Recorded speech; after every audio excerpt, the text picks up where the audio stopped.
Olá, seja bem-vindo, seja bem-vinda, seja bem-vindo a mais um Matarazzo Podcast.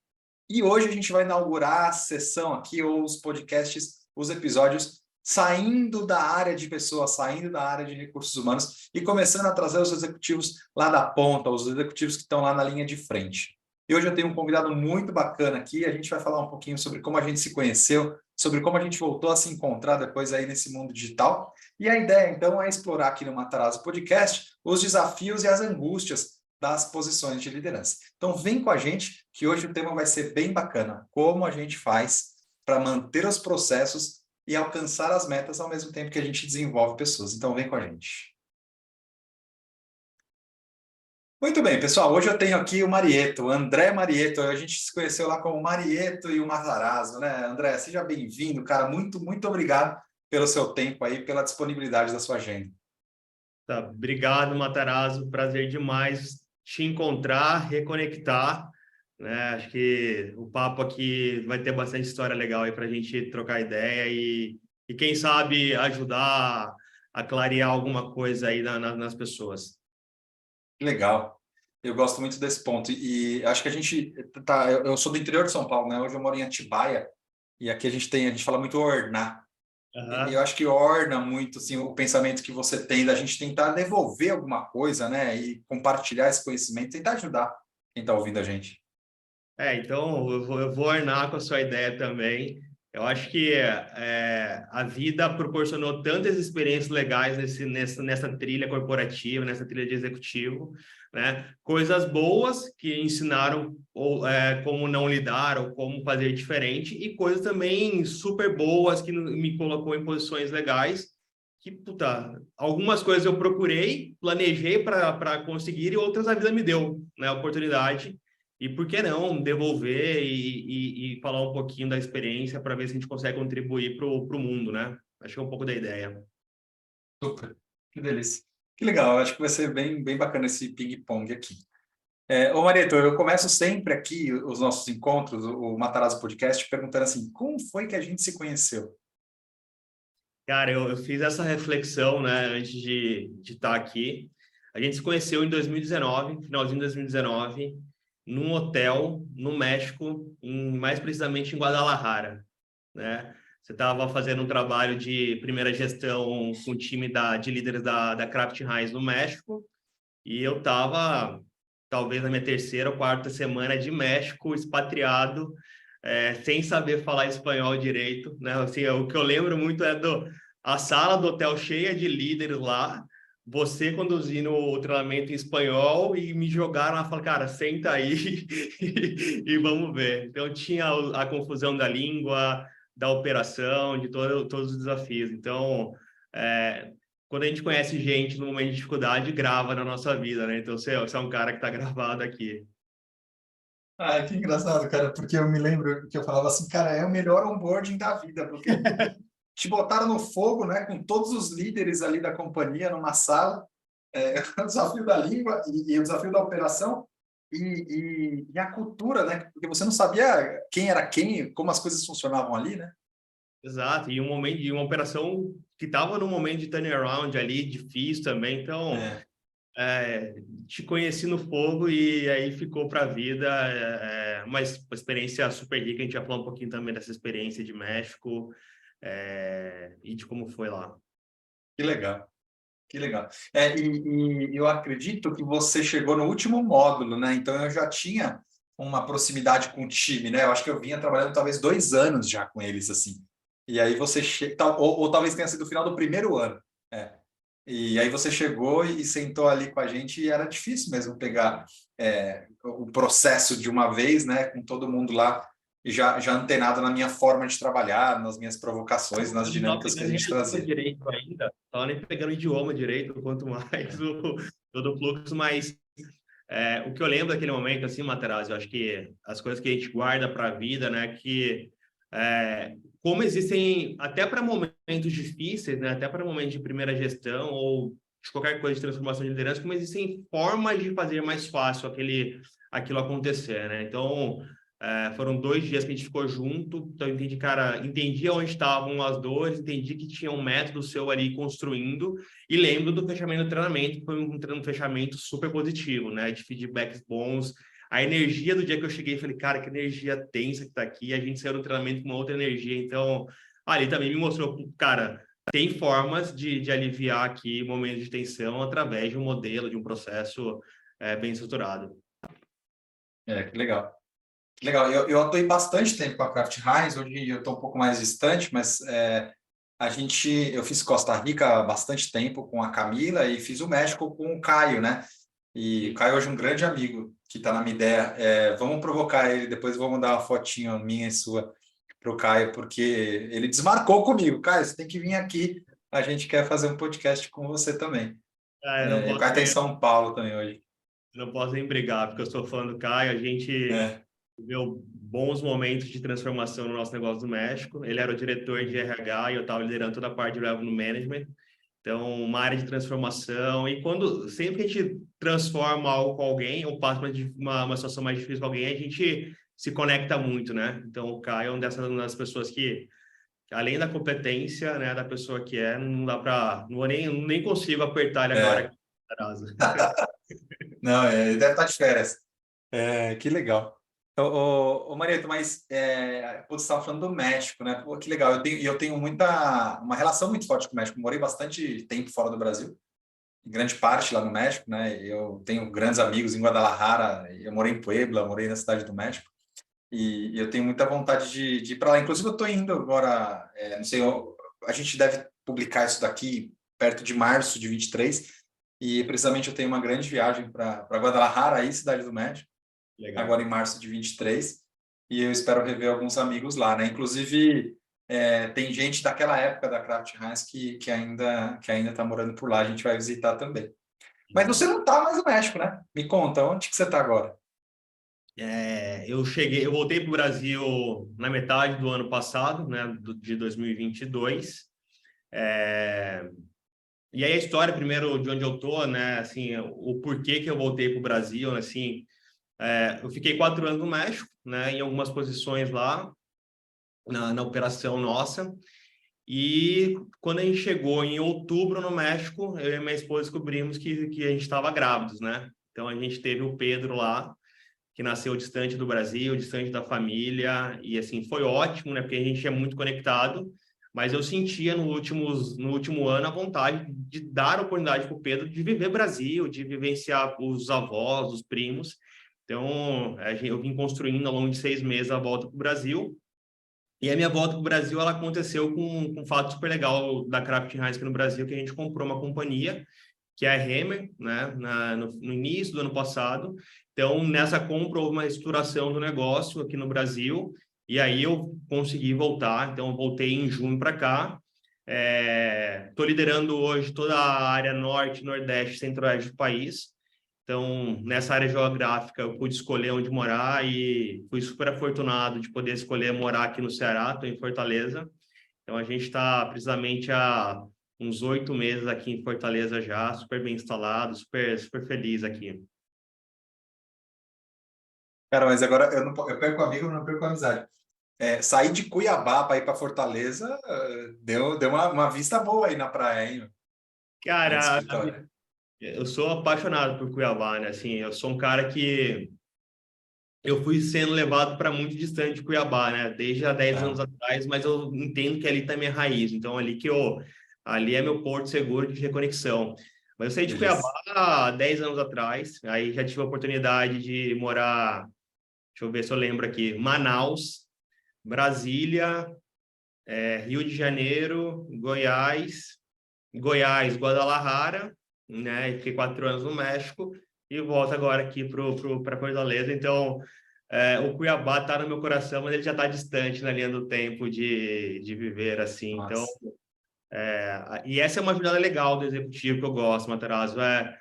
Quando você está aberto à mudança, a vivenciar várias situações, você consegue fazer uma vida super agitada, dinâmica, mas que te engrandece também, né? Então, o movimento assim, é muito diferente. O cara de Cuiabá sair, conseguir fazer tanta coisa, Mas é muito legal também que o ambiente corporativo proporciona isso para quem quer, para quem está disposto, né?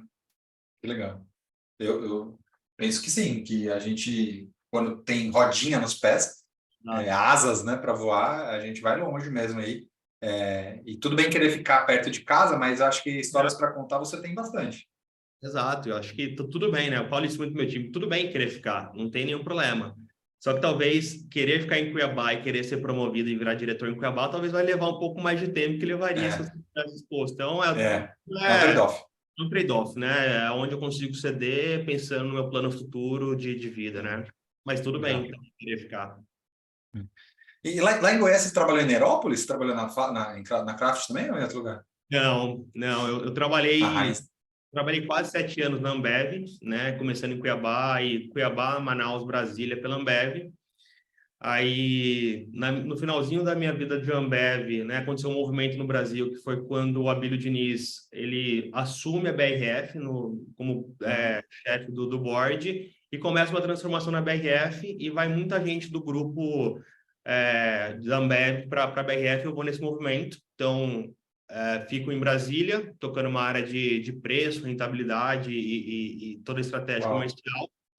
E aí depois eu vou para o Rio, pela BRF, fico no Rio, venho para o Goiás, vou para o Goiás, na verdade, pela BRF, e de Goiás eu vou o México pela Heinz. Então, resumindo aí, Legal. 16 anos em um minuto, foi mais ou menos assim. Então, em Goiás eu liderava toda a área comercial da BRF.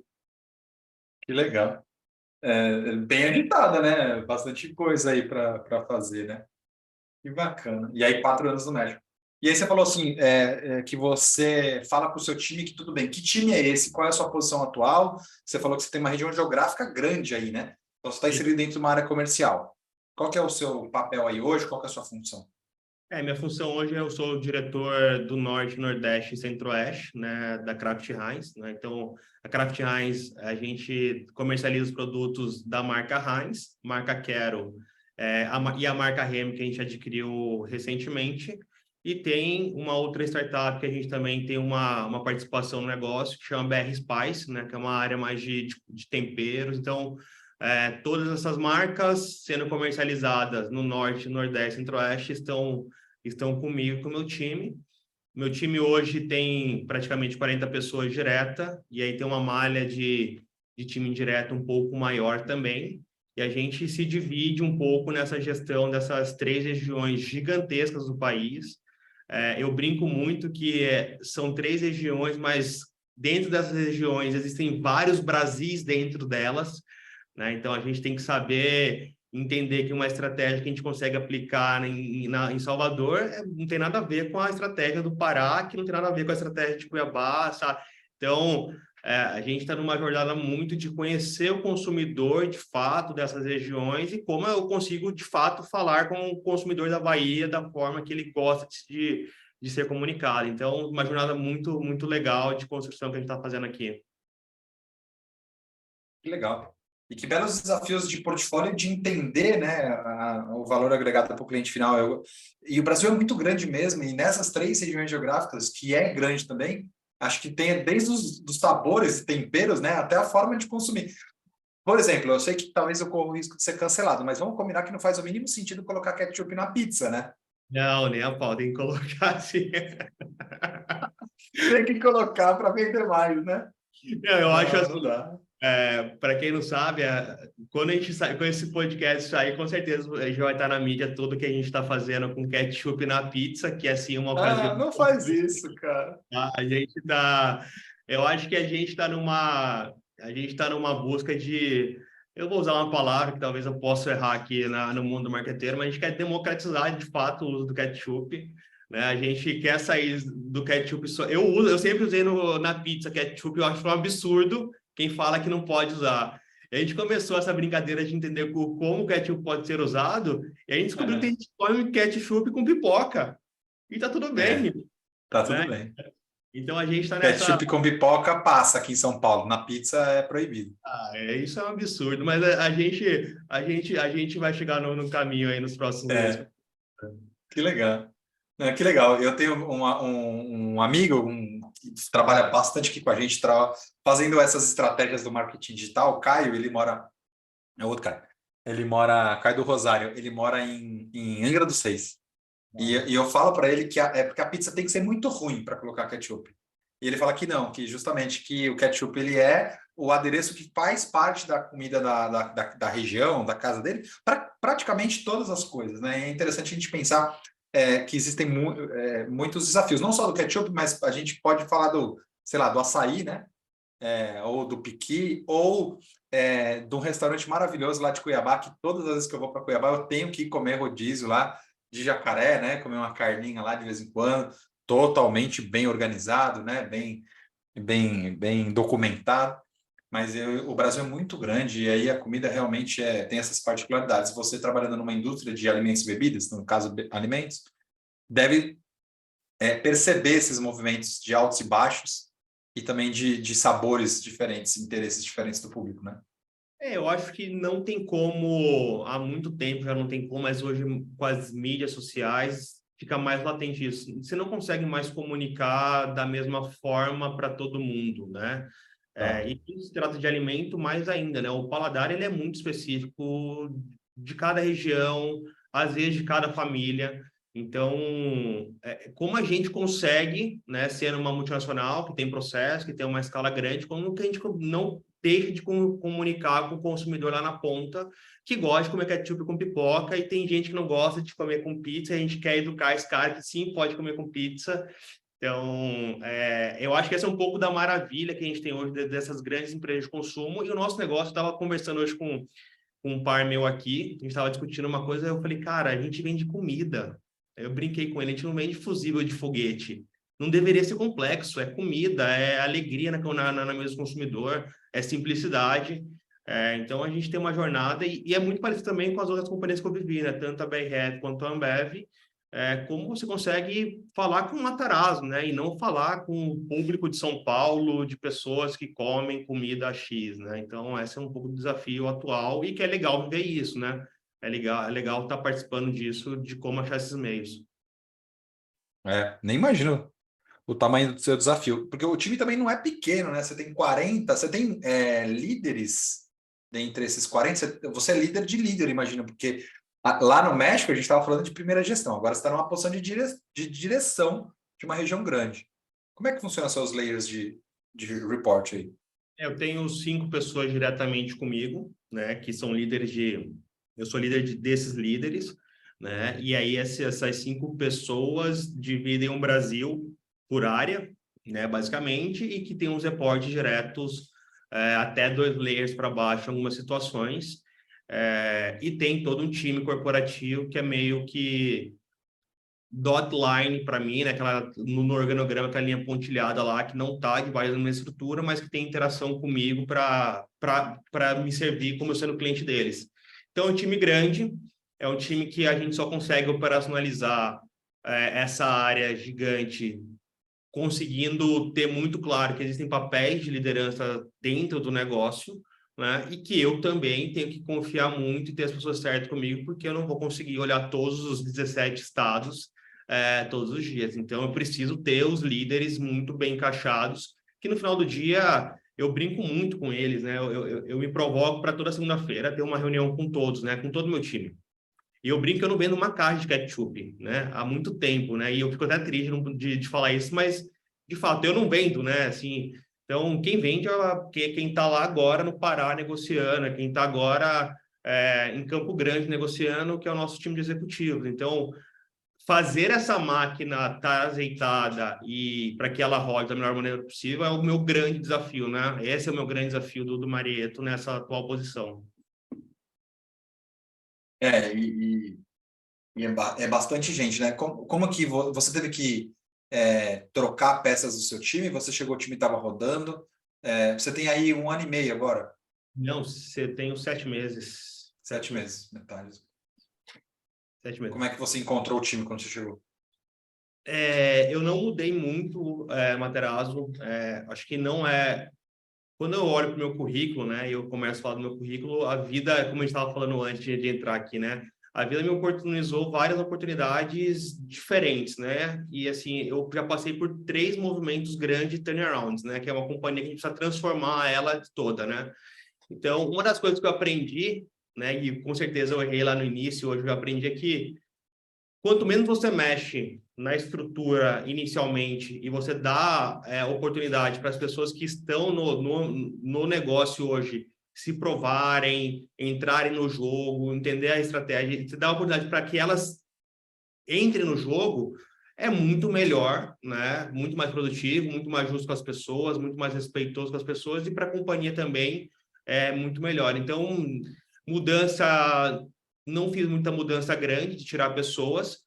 O que a gente fez foi um movimento contrário, a gente promoveu muitas pessoas nos últimos 6 meses, né? Pessoas que estavam mapeadas já, então a gente foi criando posições novas, mais sérias para elas, e num processo de trazer mais líderes, né? Então, tinha 3 líderes inicialmente, a gente já expandiu para 5, então você vai abrindo caixas de liderança para ou para alguém externo entrar e ajudar a construir, ou, que foi o que aconteceu muito nesses últimos meses, trazer gente que está na organização já para crescer.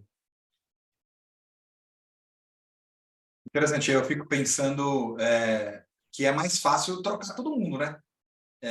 Mas também é um risco, porque quem garante que vai dar certo, né? Então, essa sua aposta inicial é uma aposta de mais tempo para amadurecer, né? Das pessoas confiarem em você, das pessoas entenderem a estratégia nova, porque mudou também o negócio, mudou a forma de reportar, né? A forma de fazer a gestão, né? Que você vem implementando coisas novas. Como que é esse movimento de construção de confiança de um diretor, cara? Porque você chega numa posição, eu imagino que as pessoas ainda não confiam em você e têm dúvidas de qual vai ser os seus primeiros passos e se elas vão continuar ali. Qual que é o seu maior desafio para gerar confiança no time? Tá, antes de falar de confiança, eu queria falar assim, um ponto antes, né? Seria mais fácil para todo mundo, talvez, né? Porque existe um conhecimento que ele não está no processo, tem um conhecimento que não está no computador, que está na pessoa. E normalmente, quando a gente faz essas transformações, a gente quer trocar todo mundo, esse conhecimento ele vai junto com a pessoa e a gente demora muito para recuperar isso. Dito isso, o que é a premissa básica para mim, né, como líder? A pessoa pode até não estar entregando no curto prazo o resultado, ou ela pode estar com uma dificuldade técnica. O que não pode faltar para ela é atitude, né? Não faltando atitude para mudar o jogo, para aprender, a gente vai sair de resultado ruim ou mediano e vamos buscar a excelência juntos, né? Aí vamos fazer. Então, por isso que eu acho que e lá no passado, mais jovem, eu fui gerente da Ambev muito cedo. Com 22 anos, eu estava liderando 30 pessoas. Então, com certeza, eu errei bastante lá. E uma das coisas é isso, você chegar e achar que é o dono da verdade, que vai trocar todo mundo e que seus problemas se resolvem, né? Então, eu acredito diferente, mas também com uma cabeça muito clara, tipo, entender com X meses se a pessoa tem atitude ou não.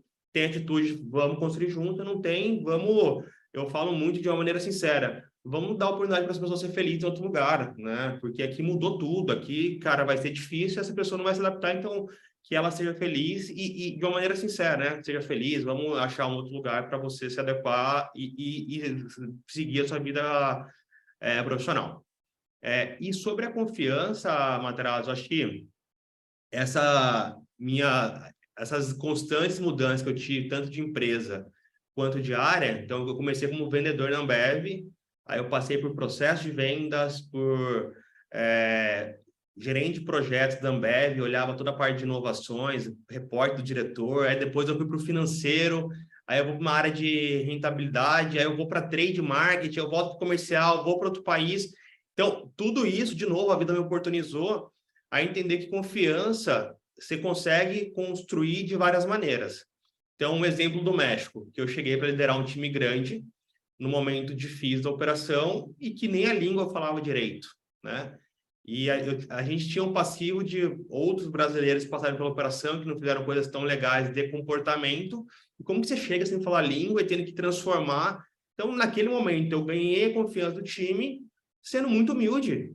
Falar, ó, aqui realmente eu preciso de ajuda, não vou falar com ninguém em inglês aqui, porque era hábito as pessoas chegarem e começar a falar inglês e você é um estrangeiro, chega de outro país e assume que todo mundo tem que falar inglês. Cara, eu vou falar o meu portunhol, vocês têm autoridade para me corrigir e falar isso numa cultura que a gente conhece do México, que as pessoas são um pouco mais hierárquicas, o time assustou. Como que eu vou corrigir meu chefe?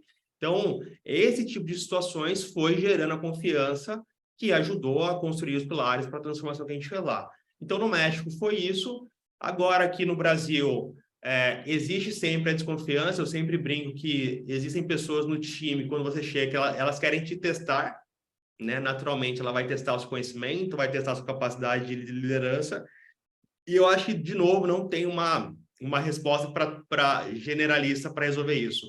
Assim, o que eu tento fazer sempre é identificar quem são as pessoas chaves, né? Entendo quem está me testando e trago muita carga para as pessoas de conhecimento e mostrar existem problemas, existem coisas boas e tem muita coisa que eu aprendi que dá para aplicar e tem coisa que eu não sei que a gente vai fazer junto.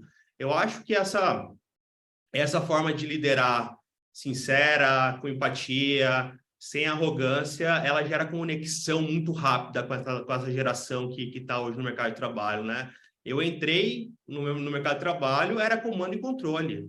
Não adianta, você não discute. Tem uma frase que está muito na minha cabeça: meta não se discute, vai lá e faz.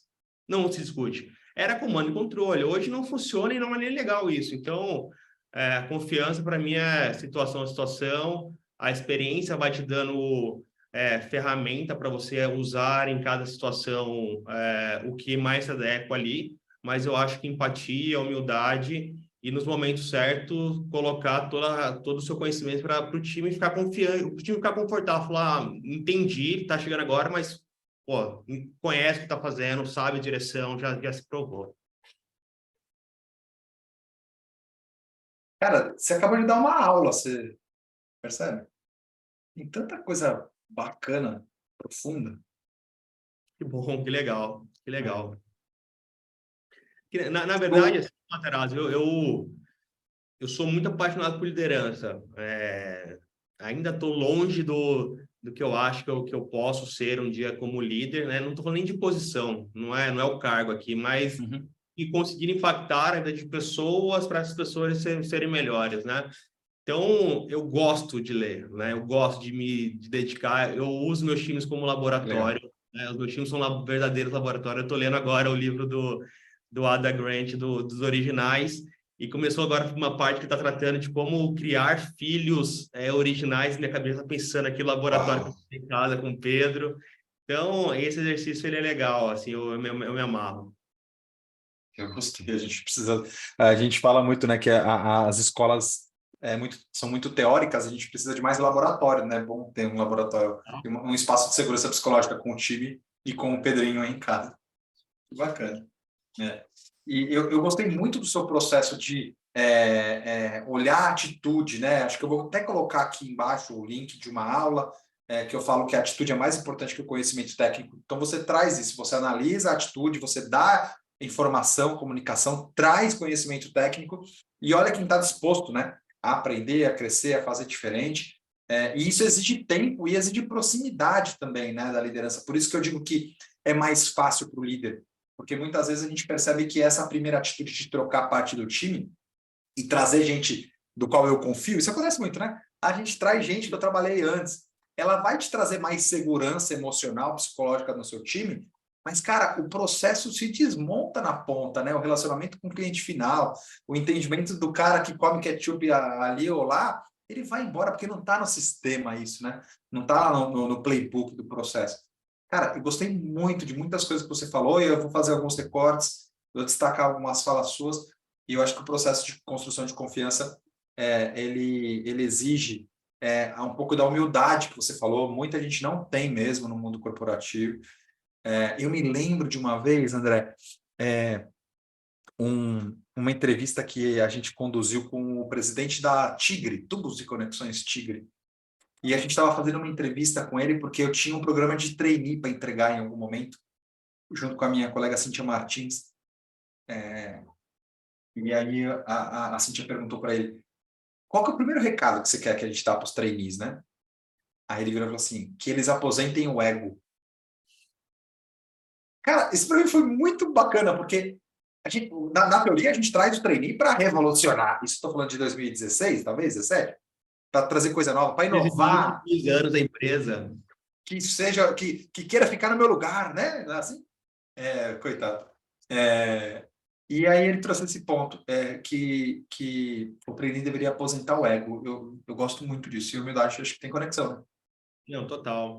Assim, o que eu te falei de verdade é que eu vou vivendo, né? E eu li um livro no final do ano passado que acabou que virou uma modinha, mas ele é muito profundo, que é aquele o Garra, né? Ou Grit em inglês lá, que é uma psicóloga americana, eu acho, que ela faz vários estudos para provar que no final das contas, e ela chama isso de garra, que é paixão combinada com perseverança, é muito maior, é muito melhor ter paixão com perseverança do que ter conhecimento, quando ela analisa o mundo corporativo. Então, ela analisa vários cases, vários estudos, e ela prova que as pessoas mais bem-sucedidas são as que têm mais paixão e perseverança para um propósito, para um trabalho, do que, de fato, só conhecimento. É clichê falar que a gente contrata atitude ou comportamento e treinabilidade. Parece meio clichê, mas é verdade. Né? Eu não quero ter o profissional mais pronto do mundo. Eu quero ter a pessoa com mais fome do mundo de aprender. Né? Mais fome do mundo de resolver problema. O aprender, o processual, de novo, a gente vende comida, é simples. Né? A gente não é complexo e não tem que deixar isso complexo. Então, eu acho que esse é o papel do líder, né? A gente assume a liderança em algum momento, talvez não por escolha, porque o mundo te empurrou para virar um líder, mas continuar líder é escolha. Se eu tenho essa escolha, eu tenho que cuidar de gente, e é isso. O resto tem que ser um reflexo desse cuidado de gente e de querer ajudar e treinar. E quando tiver que cobrar, cobrar. Na hora que tiver que ter papo duro, ter papo duro. Na hora que tiver que dar feedback, não esperar daqui 1 ano na avaliação para dar feedback. Dá feedback agora. Aconteceu agora, liga para a pessoa, agradece. Acho que é muito simples na minha cabeça, né? É como eu trato o Matarazzo, é como eu trato a minha mãe. Por que eu vou com o meu time criar uma distância do diretor? Do diretor nada. Não acho que não. Acho que é uma pessoa importante nessa futura para a estratégia e o futuro do negócio, o diretor. Mas o que esse diretor está fazendo? Você não está conectado lá com o executivo lá na ponta, que agora o que ele está fazendo, né? Alguma coisa não tá legal. E depois desse tapa com luva de pelica,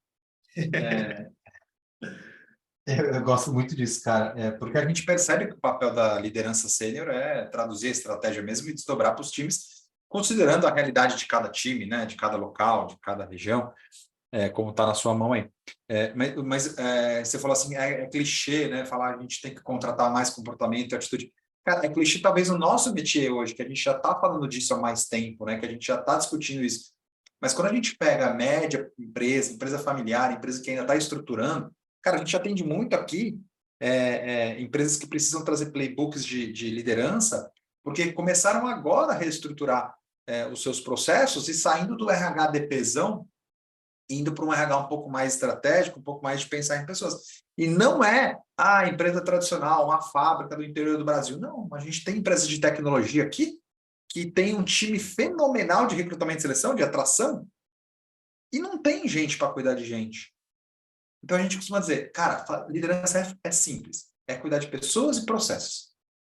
A questão é que cuidar de pessoas e processos não é simples, porque tem muito ego, tem muito jogo de corporativo, e tem uma questão que são os recursos escassos, né? E eu costumo dizer que são 3 os recursos escassos: tempo, grana e saco. O perdão da palavra que está gravando, que é paciência, né?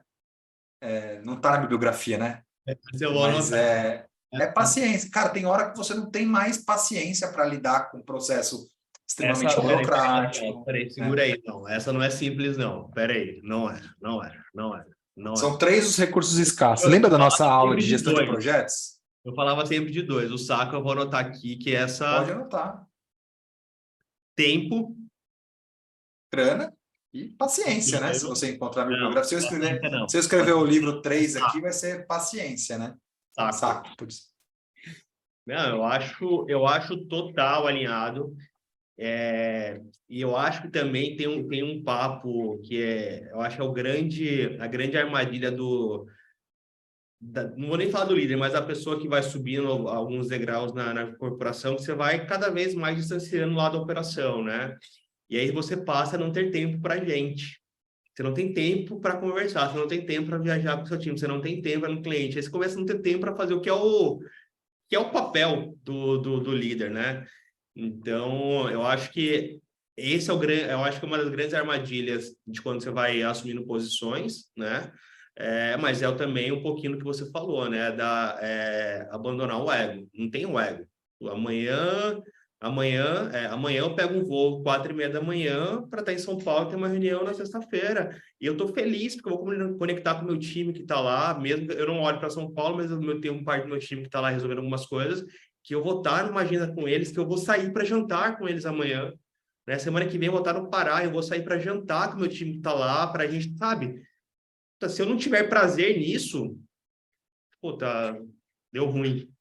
É, eu gosto muito disso, cara, porque quanto mais para cima da pirâmide organizacional, mais solitário você é. Total. Porque na teoria você não pode reclamar, né? Não, não A gente posso. costuma dizer que reclamação só sobe. Sim. Mas, cara, você precisa ouvir a operação, você precisa ouvir o seu time. Então, outro dia mesmo aqui, eu ouvi assim, aconteceu uma coisa muito desagradável com duas pessoas do meu time, eu preciso encontrar um espaço na agenda para conversar. Eu falei, tá, e quando aconteceu? Umas 2 semanas. Eu falei, tá, e quando é que você vai conversar? Eu tô sem tempo. Não, amigo, você não tá sem tempo. É esse que é o seu trabalho, cara. Dar feedback não é o extra a mais, plus. É obrigação. Não dá para colocar. Pode ser para a primeira liderança e pode ser para uma posição mais de liderança sênior. O processo de desenvolvimento e de melhoria de comportamento e de identificação de gaps técnicos, ele não é uma vez por mês. Ele faz parte da sua rotina de trabalho. Você só está aí para isso, cara. E aí, pensando em termos de habilidades ou de dedicação de tempo, quanto mais para cima, mais tempo com gente você deveria gastar, né? E É, eu, gente interna também. exatamente, e eu acho que a pandemia ou a digitalização no mercado de trabalho, do dia a dia, ela facilitou muito para quem está antenado com isso. Então, antes da pandemia, antes das ferramentas digitais de comunicações que a gente tem hoje, para eu estar presente com o meu time, de fato, teria que estar lá na rua com o meu time, teria que mobilizar uma agenda, e às vezes é mais difícil isso. Hoje eu posso tomar um café da manhã com o meu time, né? E eu tenho uma É, agenda de escuta ativa com eles, que é o café com o diretor, que eu legal. aleatoriamente acho umas pessoas do time, e é aleatório, a minha pessoa do RH vai lá e seleciona, e eu vou tomar um café virtual. Eu acho isso Idealmente, legal. seria legal toda semana eu estar em Manaus, ao mesmo tempo que eu estivesse em Cuiabá, ao mesmo tempo que estivesse em Goiânia, mas não dá. Mas se eu tenho isso como uma agenda prioritária minha, eu É, consigo criar ferramentas, desde que seja uma agenda prioritária minha. E o feedback, para mim, ele tem que ser quase que imediato, Matarazzo. Assim, é. ele precisa. Assim, eu tenho um caso que aconteceu agora, recentemente. Você está falando do ketchup, você falou do ketchup me ativou coisas. Tem um meme que está acontecendo numa rede social muito grande de uma cidade em Recife, né? Em Recife agora tem um meme com ketchup, né? Não é nosso, mas é com ketchup. Em Recife eu tenho uma gerente regional e eu tenho uma executiva que responde para essa gerente regional. A executiva viu aquilo num sábado, mobilizou o time de marketing. No domingo, saiu uma resposta para aquele meme e a gente entrou numa conversa ativa com o consumidor genial. Não nasceu do Marieta, que era o diretor. Não nasceu da gerente regional. Nasceu da pessoa que é uma executiva, que para mim isso é fantástico, né? E aí o meu feedback, eu vou dar esse feedback para ela. Daqui um ano, a avaliação dela, não, eu liguei para ela na hora. Tá, obrigado, que postura legal. Usei o exemplo dela em todos os WhatsApps que eu tenho. Olha aqui, esse vídeo chegou no presidente da empresa e que chegou para ela. Por que eu vou esperar para dar um feedback, seja bom, seja mais duro, né? Esperar a avaliação de desempenho. Acho que a gente tem que. A gente fala tanto de ser mais rápido, e às vezes a gente adia tanto feedback, porque tem gente que não gosta de dar feedback nem positivo, tem vergonha, e também conversa dura. A gente adia, vou adiar essa conversa dura que aconteceu há 3 meses atrás, vou conversar só em junho, que é a data oficial. Então, você nem oportunizou para a pessoa aprender com erro, melhorar, ou a pessoa fala, puta, não aceito isso, não é o que eu quero, estou saindo. Acho que a gente tem que ser rápido, como a gente gostaria que fosse com a gente, né? Pois é. como a gente gostaria. Você sabe que é engraçado, porque quando a gente trabalha com líder de primeira gestão e vai falar de feedback, a gente tem que começar na sensibilização. Quando a gente fala com a alta liderança, a gente vai muito mais para as conversas difíceis mesmo, né? Mas uma das coisas que mais chama atenção na pessoa recém-promovida é essa ideia de que existe uma diferença entre um feedback formal, né, da companhia, seja semestral ou anual, e dos feedbacks pontuais.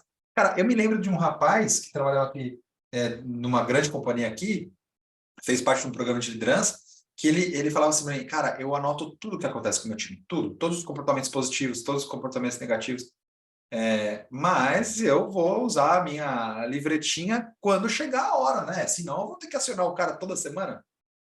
Amigo, você vai acionar o cara toda semana. Mas eu não tenho tempo, amigo, você só tá aí para isso. É para isso que você tá aí. Tem que ter ritual e rotina com o seu time. Não era um time muito grande e não era um time muito competente tecnicamente, ainda estava numa curva de aprendizagem. Então ele entendia que o papel dele era muito dar treinamento técnico, porque ele era o técnico anterior. Mas esquece de oferecer esse apoio emocional tão importante para o time que está ao redor dele ali, até para ele ser reconhecido como líder e não como técnico Master Blaster, que acontece muito, né? Eu tenho uma passagem assim, de novo, a gente vai voltar naquele lance da vida ter oportunizado situações, né?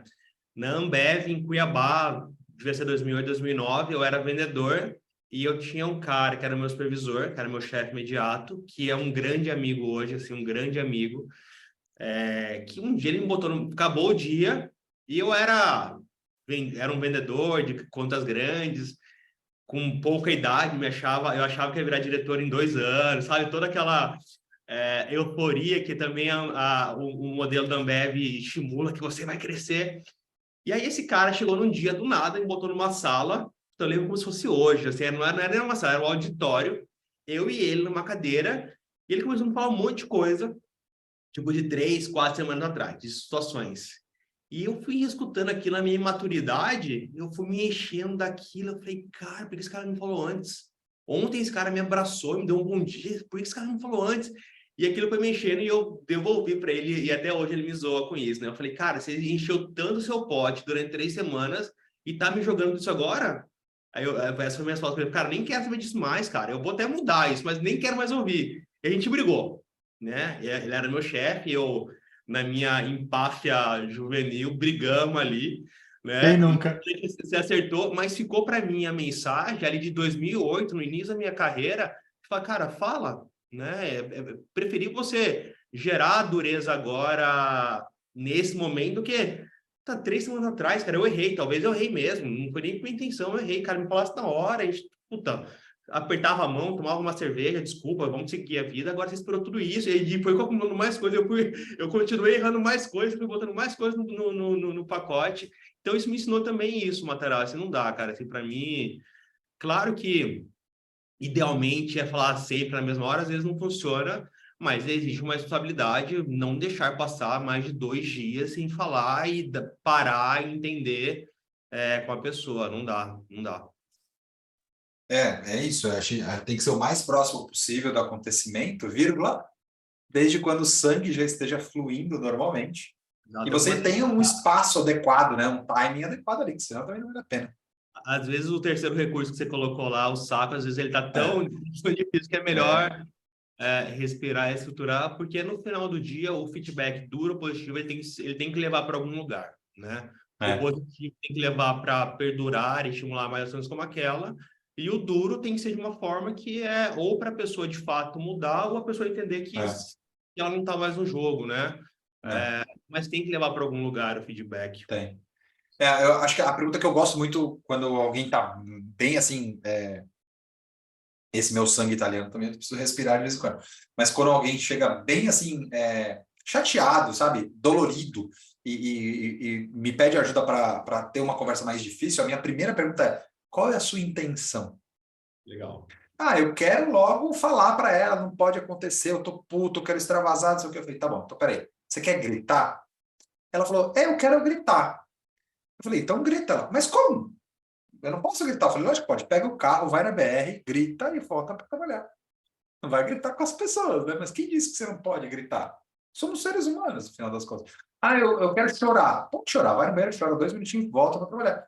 mas o impacto que você tem com o time é muito grande. Então, a gente tem que cuidar do nosso comportamento com o time, porque ele vira um modelo de comportamento, e a gente tem que ter muita clareza disso. A primeira liderança, às vezes, entende que pode escolher ser o modelo ou não. Não é opção. Não é opção. Eu tenho muito claro, e assim, em algum momento eu comecei até a imitar como os meus chefes se vestiam, né? No meu início ali, de primeira gestão, e hoje eu tenho muito claro, assim, eu tenho grandes líderes, grandes referências para mim, que eu imitava como que o cara se vestia, eram sapatênis, uma calça jeans, uma camisa polo, e cara, inconscientemente o modelo é tão forte para você naquela primeira liderança, o seu chefe é tão forte, e ele com certeza nem tem ideia disso, ele tem porque eu já falei isso para ele, né? Eu já bati esse papo com ele, que hoje ele está numa cervejeira, o Betinho, né? Acho que você conhece. Então, isso eu já sinalizei para ele, mas ele nem entendia que a maneira que ele se vestia estava impactando um menino que estava na primeira gestão dele ali. Então, eu acho que esse ponto é fundamental. Não é uma escolha, né? Você ser modelo ou não. É uma escolha você ser líder ou não. Você pode falar, puta, não é para mim, tá tudo bem, me deixa ser técnico aqui. Agora, uma vez você topou o game, você é modelo, da hora que eu ligo o meu computador para começar a trabalhar, a hora que eu vou terminar o meu jantar com eles, eu estou sendo modelo, né? E aí minha esposa brinca um pouco comigo, né? Ah, mas você não relaxa quando tá em festa da empresa ou quando tá com o seu time. Eu relaxo, mas eu entendo que em todo momento ali eu sou uma referência para aquela pessoa. Eu sou uma referência para aquele jovem, para aquela pessoa que está olhando para mim, às vezes está falando, puta, eu nunca quero ser um cara como o André, ou eu quero ser igual a ele. Então, eu preciso entender essa minha responsabilidade. Eu não tenho o direito na minha cabeça, né? Eu não estou falando que é uma regra para todos os livros, eu não tenho direito na minha cabeça de frustrar ou decepcionar o modelo que aquela pessoa fez de mim. Né? Então, é a escolha que eu fiz de viver e é o que eu me amarro fazer, né? Eu me amarro, eu me energizo com isso. Eu compro muito a sua fala. Eu acho que tem essa noção do impacto na sociedade. E às vezes a sociedade não é o Brasil inteiro, não é o planeta inteiro. A sociedade é o seu grupo de trabalho, o seu escritório. E quando a gente dividia espaço físico com outras pessoas, né? Desde a vestimenta, desde o bom dia, desde a forma como você vai se comportar no almoço, desde se você vai ou não numa festa de alguém do seu time, de aniversário do filho de alguém do seu time, isso tudo vai gerando modelos de comportamento. A forma como eu explico isso é assim, ó. Fica muito claro quando você assume um time novo de que você precisa fazer um relatório diferente para você poder ter visibilidade de uma informação, sei lá. Então você vai e pede para alguém te ajudar, ou você mesmo cria um template de um relatório novo. Pode ser em Excel, pode ser em PowerPoint, sei lá, X, outra ferramenta. Então você enquanto liderança é gerador de templates, é gerador de modelos, né? É fácil pensar gerador de template de Excel, mas expande. Você é gerador de investimento, de template de roupa, de vestuário, de código de vestimenta. Se você faz reunião todo dia às 8 da manhã, provavelmente esse é o modelo. Então tem que ter reunião diária às 8 da manhã. Se você prefere fazer reunião às 5:30 da tarde, o time vai entendendo que fechar o dia é importante para você. Então você é gerador de template. Então, outro dia na mentoria o menino fala assim, mas eu posso ir na festa de aniversário? Eu falei, pode, lógico que pode. Por que não poderia? Não sei se eu devo. Eu falei assim, cara, você quer ir? Ele falou, não. Eu falei, então não vai. Mas eu devo. Não deve nada. Só tenha em mente que se você for, os outros vão esperar que você vá. Se você for e leva presente, os outros vão esperar que você vá e leve presente. Se você não for, tudo bem, não tem problema. Não vai mentir. Porque ele fala assim, eu vou dizer que eu vou no mercado. Tá, aí você vai no mercado com sua mãe, não pode ir na festa? Não é assim também, né? Esses movimentos de pensar que a liderança ele é gerador de templates também de comportamento é uma virada de chave para quem ainda não desapegou da atividade técnica anterior. Faz sentido? Anotado, gerador de template. E eu acho que, para mim, a mágica dessa frase simples é que você uniu o que de fato acontece. Eu gero um monte de template aqui, né? Cheguei na gestão, cada um tem a sua forma de enxergar o negócio, então você precisa gerar templates, seja em PowerPoint ou em Excel, que facilita a sua vida, né? E de fato, a gente é gerador de template. Eu acho que na posição que eu tô, né? Que tem um layer entre eu e os executivos, que é o grande público. Se essas 5 pessoas que estão reportando diretamente para mim, eles não têm as consciências que eles são geradores de template, isso para mim está muito claro, todo o resto para baixo vai estar errado, né? Eu acho que, de novo, né? A gente não consegue fazer ou ensinar isso de uma maneira técnica, né? Eu acredito muito na vivência, né? É no feedback, é na hora que aconteceu, olha aqui, você põe um template não legal aqui, né? Ah, mas eu acho que é assim que funciona. Tudo bem, você até acha que é assim que funciona, mas você não põe um template legal. Cabe a você entender se você quer ser um líder diferente ou se você vai ser um líder mediano. Então, eu concordo, faz sentido, e é um dos grandes desafios, né? Eu acho que a gente falou muito de liderança aqui, eu falei muito de desafio, né? Eu acho que não existe uma outra palavra, talvez, para denotar o que é liderança, a não ser desafio. É desafio entrega de resultado, é desafio de como liderar, de como ser exemplo, de como ser humilde, de como ter empatia, de como entender que tá tudo bem, a pessoa hoje não tá afim de trabalhar, tá cansada, tá com essa energia, vai descansar. É como você exercita esse empatia, liderança. Puta, muito legal. Esse papo já valeu, tá, Matarazzo? Já pagou. A gente não é robô, né, cara? Não é Exato, robô. exato. É. Cara, então, momento jabá, né? Aqui na descrição do vídeo vai ter o linkzinho de um curso que a gente tem aqui, que é o mini curso de metáforas da liderança. Tenho 5 metáforas para explicar os papéis da liderança. E uma delas é essa metáfora de que a ideia é a gente gerar templates, gerar regras de funcionamento do jogo, né? Você está jogando xadrez ou está jogando dama? Porque o tabuleiro quadradinho é o mesmo. Qual que é o jogo que a gente está jogando, né? Qual que é a peça que eu estou ali fazendo roleplay naquele momento, né? Porque se eu sou o cavalo, eu vou andar de uma forma diferente. Você tem que me contar qual é o meu papel, você tem que me contar como eu vou ser avaliado no final do ciclo. E qual é o tamanho do ciclo? Porque tem gente que tem ciclo diário, tem gente que tem ciclo semanal, sei lá, no agro, o negócio vai ter ciclo de 1 ano. Então você tem que me contar qual é o tamanho do meu ciclo. Tem muita gente que coloca a meta muito clara, coloca número, coloca na parede. Tá, mas aquele é o número, é o faturamento, é a última linha do balanço. E eu no meio, né? Como que eu me comporto? Qual que é o meu papel? Qual que é o ritual e rotina? É bem bacana isso. E tem vários desafios aí no meio do caminho para a gente preencher. E eu acho que também o liderado também, né, nessa jornada, ele tem um papel fundamental, né? Eu acho que é, eu sou liderado também, né? Eu É. respondo para alguém. Eu também tenho um papel de como eu quero conduzir essa minha relação, né? Então, acho que tem também uma provocação que o líder, a gente talvez investe, coloca nele uma armadura ou uma fantasia de super-homem que às vezes a pessoa nunca vai ser. E a gente fica esperando de fato que aconteça, que ele vai motivar. E aí eu, como liderado, qual é o meu papel, né? Então, eu acho que é ter muito claro qual o ciclo que eu estou disposto a vivenciar. É eu estar disposto, é eu entender quais são os gaps que eu preciso para essa meta que eu estou sendo provocado. Então, eu acho que também tem uma autorreflexão sua de entender exatamente onde você consegue e é o que de fato precisa do líder, né? E de novo, Matarazzo, é apaixonante, cara. Eu me amarro, cara. Acho que o lance que é bonito falar do propósito, né? Qual que é o seu propósito? O meu ainda não está escrito bonitinho, ele vai estar em algum momento da minha vida, talvez, mas ele vai passar muito por isso, né? De liderar, de impactar, de estar feliz estando com gente, de estar feliz em ver o sucesso do outro, de estar feliz em receber uma ligação de uma pessoa que trabalhou com você há 4 anos atrás, que ela só quer dividir o momento de carreira atual dela. Então, se não for para ser assim, eu acho que não compensa todo o trabalho e pressão que é de ser um líder de um time grande. Que legal. Ah, é tão gostoso te ouvir. Ô, Mareta, muitos dos nossos convidados dos episódios anteriores, ou todos, eram de RH. Você está inaugurando aqui, nesse momento, os convidados da linha de frente da operação, né?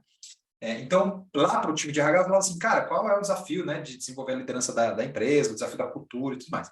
Para você, eu quero fazer uma pergunta diferente, porque como você está aí numa posição de liderança, de alta liderança, falando aqui para quem está ouvindo a gente, se abrir uma vaga agora no seu time, o que você procura na pessoa para ocupar essa posição de primeira liderança, né, que vai responder para você? A gente já falou um pouquinho de atitude, um pouquinho desse comportamento, mas para quem quer ser líder e ainda não é, o que o diretor está olhando, cara? Então, eu acho que, eu não vou ser redundante na atitude, mas deixa ela anotadinha aqui, eu acho que ela é fundamental. Eu acho que no mundo que a gente vive hoje, assim, Matarazzo, que, ia sendo muito sincero, a oferta de pessoa boa, ela é muito grande, né? Seja a primeira liderança, seja um cara mais, uma pessoa mais sênior. Então, você precisa, enquanto candidato ou enquanto profissional, entender qual que é o seu diferencial, né? Eu acho que a pergunta que eu vou sempre ou começar ou terminar alguma entrevista é: tudo bem, você tem um currículo legal, boa formação, você está me demonstrando, né, na entrevista energia, mas qual que é o seu diferencial, né? E esse diferencial ele é muito particular.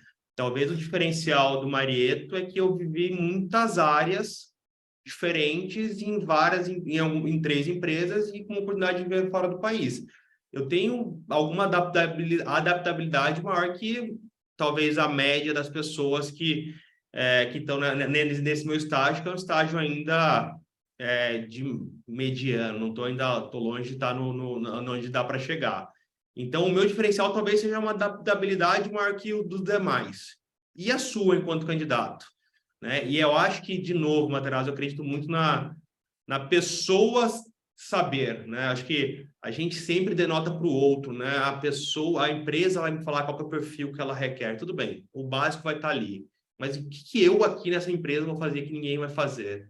Então, acho que não estava combinada a pergunta, mas pensando aqui, talvez refletindo melhor, ela vai ficar mais elaborada, mas cara, qual que é o seu diferencial para esse negócio? Não, eu adoro não alinhar, porque senão fica Já ensaiado. percebi isso. Botei E você no fogo. É. Não, mas eu gostei dessa questão do diferencial, porque, e às vezes é uma pergunta que demanda reflexão, né? Porque talvez não está na ponta da língua. Porque, assim, os 3 pontos fortes, os 3 pontos a desenvolver de gaps, a gente já leu no livro faz tempo. Mas o diferencial é e o interessante. diferencial de uma pessoa pode ser que ela trabalha numa ONG que cuida de animais abandonados e tem uma história É, muito legal por trás disso, que denota uma qualidade que vai encaixar no que aquela situação daquela empresa está pedindo. Então, o é, diferencial também não tem que ser alguma coisa do livro de administração. Ah, eu falo 5 idiomas e tá, isso a grande média já tem, né? Eu acho que é. e é um processo de reflexão, né? É um processo de reflexão e eu acho que poucas pessoas fazem, Matarazzo, de você parar e Oh, respirar e sair um pouco do tumulto e falar, tá bom, e o meu diferencial, aonde eu quero investir meu tempo, onde eu quero desenvolver mais a minha fortaleza aqui. que legal. Eu acredito muito nisso. E precisa de reflexão. Você sabe que outro dia eu estava falando com alguém que já não me lembro quem, e eu dizia assim, cara, eu sinto falta do trânsito de São Paulo. Mas não me entenda mal. Obviamente, eu não sinto a mínima falta do trânsito de São Paulo, né? Porque antes da pandemia, eu morava em São Paulo, do lado do metrô, viajava 3 dias por semana como você, e nunca era perto de casa a aula, né? Era sempre do outro lado da cidade. Hoje em dia a vida mudou, 70% das minhas aulas é no virtual, já voltaram, né, os treinamentos presenciais, eu fico feliz também. Mas, cara, aquela uma horinha no carro, no táxi, no Uber, sei lá onde, eu tinha chance de refletir sobre o dia. Como é que foi o dia? O que eu fiz bem? O que eu poderia ter feito melhor, sabe? Eu sinto falta disso hoje, porque, puta, eu tenho 3 crianças pequenas, né? Que está a uma porta de distância, que é lindo e maravilhoso almoçar em casa todos os dias. Mas eu sinto falta desse momento de reflexão. A pessoa achou um absurdo eu falar que eu sinto falta do trânsito. Não, eu não sinto falta do trânsito, eu sinto falta de uma hora de reflexão, né? Não, eu me provoco muito para fazer isso nos meus voos, né? Claro que não é todo voo, porque eu pego muito avião durante a semana, é todo voo que eu vou estar refletindo a vida. Tem hora que eu só quero aproveitar ali para ver uma série ou ler um livro, mas esse trabalho de fazer anotadinho, de escrever, puta, aconteceu isso, como poderia...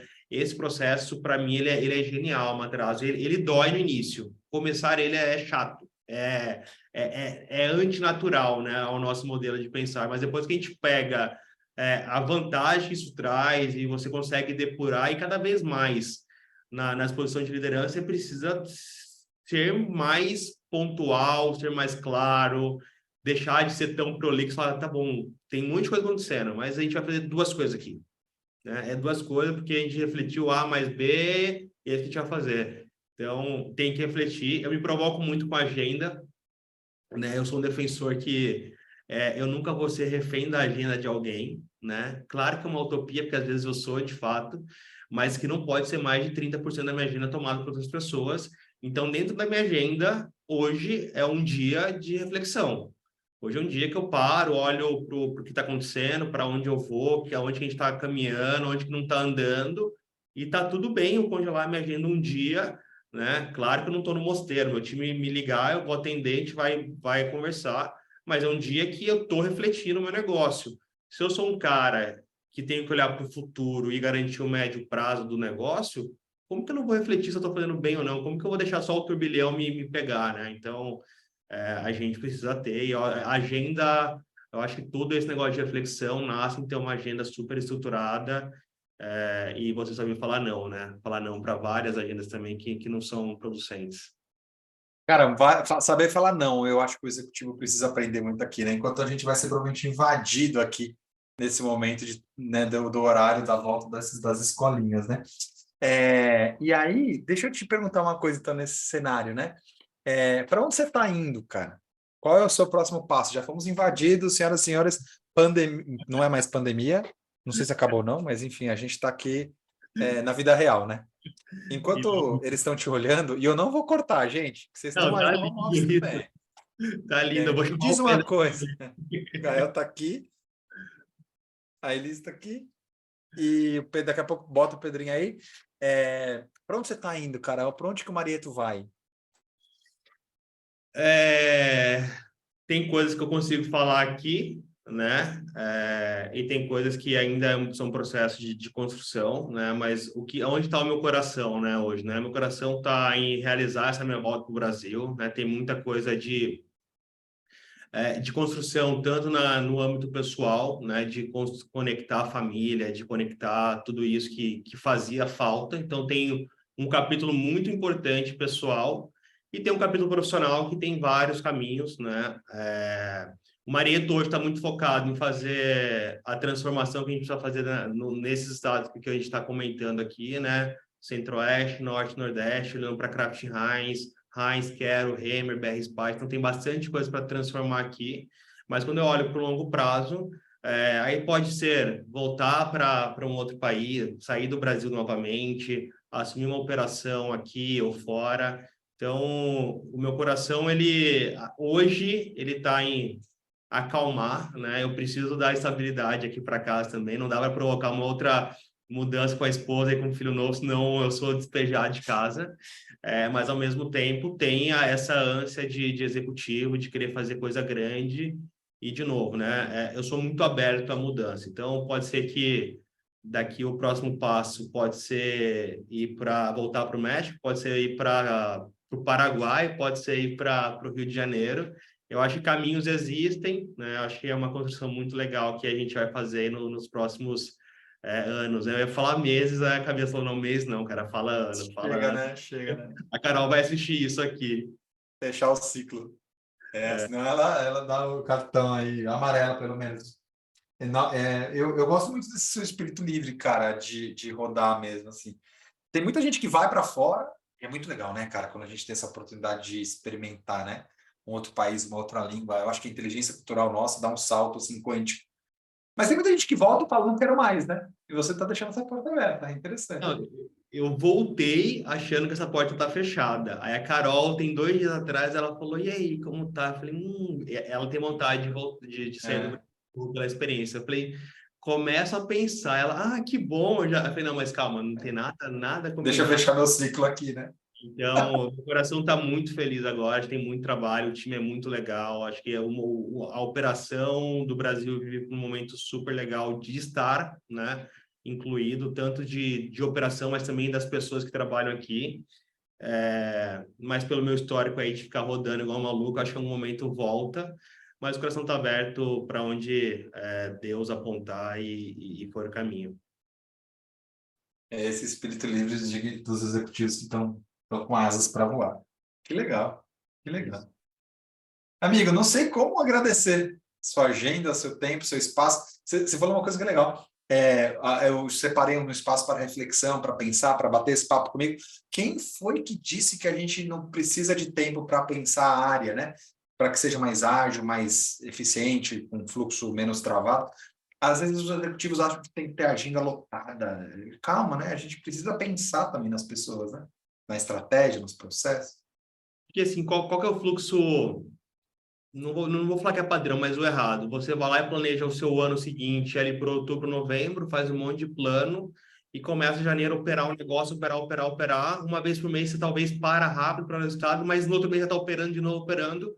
Tá bom, mas em que momento você vai parar com um tempo de qualidade, de falar, deixa eu olhar, daqui 6 meses vai dar certo. Tempo de qualidade. Daqui 5 anos vai dar certo. E a companhia me paga para isso, né? Acho que é você entender o seu papel. Quem falou que o meu time de diretos não tem que parar um dia para ele dar um mês dele? Quem falou isso? E para mim, isso é muito legal, só para a gente ir fechando. O time me assusta quando eu falo, abre a sua agenda. Aí a pessoa abre a agenda e tá aquele caos, né? Reunião e não sei o quê. Fala, tá bom, em que momento você trabalha? Não, mas eu trabalhei aqui. Não, ok, você tá pagando muito tempo, mas em que momento você trabalha? Você constrói, a gente combinou há um mês atrás de olhar para o futuro. Então, acho que quanto mais também você vai evoluindo na escadinha corporativa, mais tempo de qualidade, estratégia você tem que investir e um pouco menos de operação você tem que vivenciar, porque tem pessoas vivenciando operação aqui. Se você está vivenciando muita operação e pensando pouco, você está com alguma coisa desajustada aqui, né? Então, é um pouco do desafio. Pouco. Ai, ai, ai. Cara, que legal. Demais, Marcelo. Demais. Poxa, matou, cara. Obrigado, viu? Obrigado mesmo pela sua agenda. Obrigado a você. E como você me agradece, é me chamando mais vezes. Tá? Essa é a parte. Excelente. Pô, eu queria ficar umas 3 horas aqui falando, mas o pessoal vai reclamar. Muita sorte. Estou sempre disponível.